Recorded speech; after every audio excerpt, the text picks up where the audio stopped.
Hello everyone. In this short video, I'm going to show you how to install the Analysis Pack add-in for Microsoft Excel. You can do this on a PC and you can do it on a Mac. I happen to have a Mac, so I'm going to show you how it works for Mac users. The first thing you want to do is launch Microsoft Excel. And when you launch Microsoft Excel, the next thing you want to do is open a blank workbook. When we open a blank workbook, we now have access to the Microsoft Excel menu. Under the Tools option in the menu, you will see something called Excel Add-ins. So if we go down and select Excel Add-ins, we'll get a dialog box.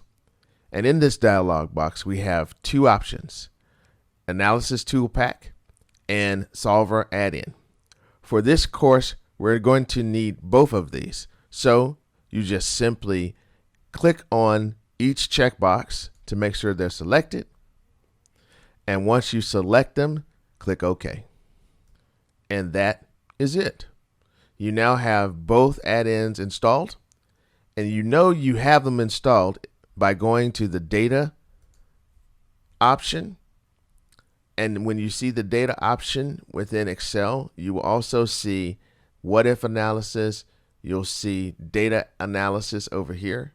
And when you click on Data Analysis, you now have all of the different types of macros and tools you're going to use in order to complete the course. Installing the Analysis Tool Pack add-in is very simple. That is all you have to do. And now you're ready to go.